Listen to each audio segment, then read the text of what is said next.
Assalamualaikum warahmatullahi wabarakatuh.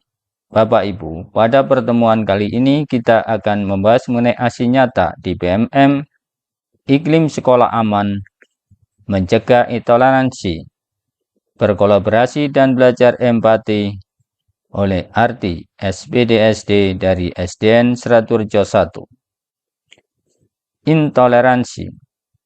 Pengertiannya, toleransi adalah sikap tenggang rasa dan saling menghargai perbedaan baik dalam hal pendapat, keyakinan, maupun kebiasaan. Manfaat toleransi sangat penting untuk membangun suasana sekolah, keluarga, dan masyarakat yang harmonis dan damai. Penerapannya, toleransi dapat diterapkan dalam berbagai aspek kehidupan, seperti di sekolah, tempat kerja, dan lingkungan tempat tinggal. Materi yang akan dibahas kolaborasi adalah kerjasama antara dua atau lebih individu atau organisasi. Tujuannya adalah mencapai tujuan yang sama. Kolaborasi membutuhkan keterbukaan dan kepercayaan antara semua yang terlibat. Apa yang dimaksud dengan empati? Empati adalah kemauan emosional untuk memahami apa yang orang lain rasakan dan melihat suatu masalah dari sudut pandang orang lain. Menempatkan diri, pikiran, dan perasaan orang lain merupakan tanda bahwa kita menghormati orang lain. Menghormati orang lain berarti kita menghormati diri sendiri. Empati menjadi salah satu sikap yang harus dipelihara oleh setiap orang, karena dengan empati kita dapat merasakan apa yang dirasakan orang lain. Macam-macam empati. 1. Empati kognitif. Memahami kondisi mental seseorang dan apa yang mereka pikirkan dalam memproses situasi tertentu. 2. Empati afektif. Kemampuan memahami emosi orang lain dan merespon dengan tepat. 3. Empati somatis. Kemampuan memahami seseorang dan ikut merasakan reaksi secara fisik. Pentingnya belajar empati. Belajar empati dapat meningkatkan kerjasama. Empati dapat membantu kita memahami sudut pandang orang lain. Dengan mempelajari empati, kita dapat meningkatkan kolaborasi dan mencapai kesuksesan bersama. Mengasah empati. Ajukan pertanyaan. Kontak mata. Respon sesuai. Transisi peran. Hindari gangguan. Tidak memotong pembicaraan. Parafrase. Cara mengasah empati. Tanamkan dalam pikiran bahwa hidup ini kadang di atas, kadang di bawah. Biasanya menghadapi masalah dengan tenang dan sabar. Belajar mendengar ketika teman atau orang lain sedang berbicara. Memahami emosi pribadi agar dapat memahami orang lain. Fakta dari empati. Empati terbukti menjadi bagian penting dalam proses pembelajaran.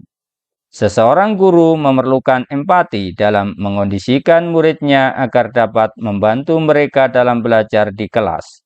Seseorang yang mempunyai empati biasanya ramah, kreatif, dan komunikatif. Rencana pembelajaran. Kegiatan pendahuluan. Guru mengucapkan salam, berdoa, dan mengecek kehadiran murid. Guru memberikan motivasi dan persepsi dalam pembelajaran. Guru menyampaikan pengertian tujuan dan manfaat intoleransi dalam kegiatan pembelajaran. Guru menyampaikan langkah-langkah kegiatan pembelajaran. Kegiatan inti. Guru membagi siswa dalam bentuk kelompok. Guru membagi 4 kasus tentang prasangka dan diskriminasi. Kelompok 1.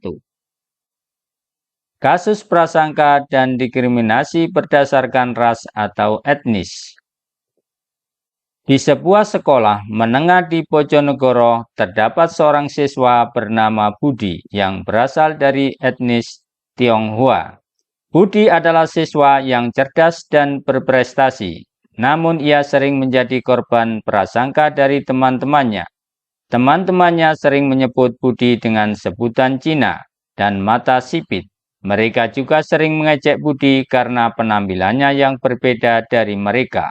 Prasangka terhadap etnis Budi ini dapat berdampak negatif baginya. Budi menjadi merasa minder dan tidak percaya diri.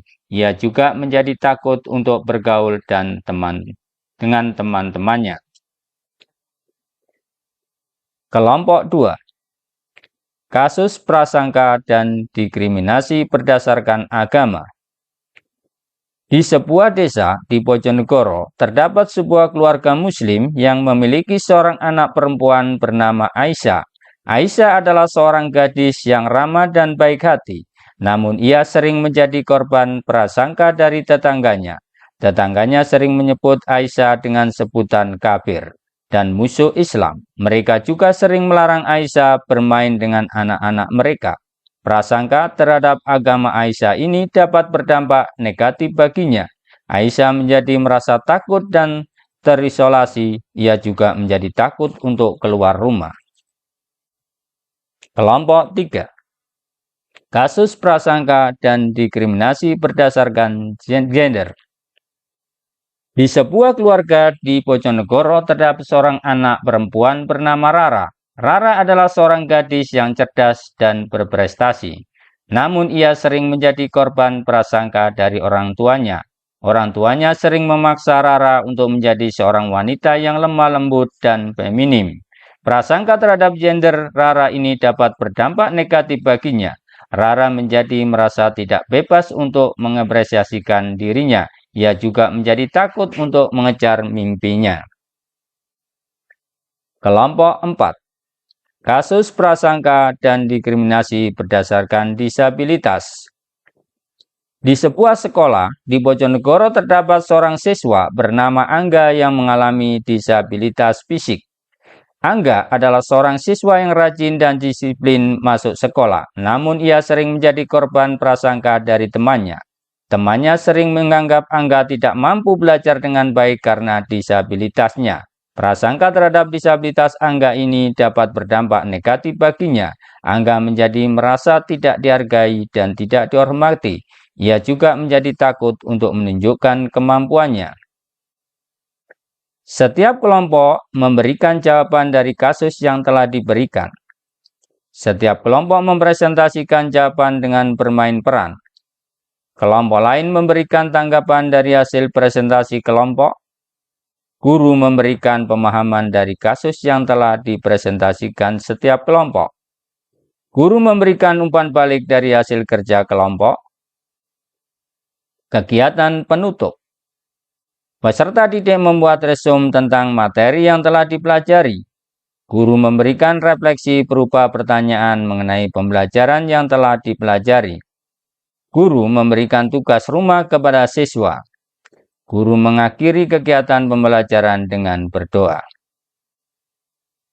Kesimpulan dari kegiatan penyampaian materi tersebut, membangun empati dalam proses pembelajaran memang tidak mudah, tetapi bukan berarti tidak bisa melakukannya. Sebagai guru dan siswa bisa melakukannya asalkan dibiasakan dalam kehidupan sehari-hari. Mari kita budayakan dan biasakan berempati di dalam pembelajaran yang kita lakukan setiap hari. Kesimpulan. Membangun empati dalam proses pembelajaran memang tidak mudah, tetapi bukan berarti tidak bisa melakukannya. Sebagai guru dan siswa, bisa melakukannya asalkan dibiasakan dalam kehidupan sehari-hari. Mari kita budayakan dan biasakan berempati di dalam pembelajaran yang kita lakukan setiap hari. Dokumen kegiatan.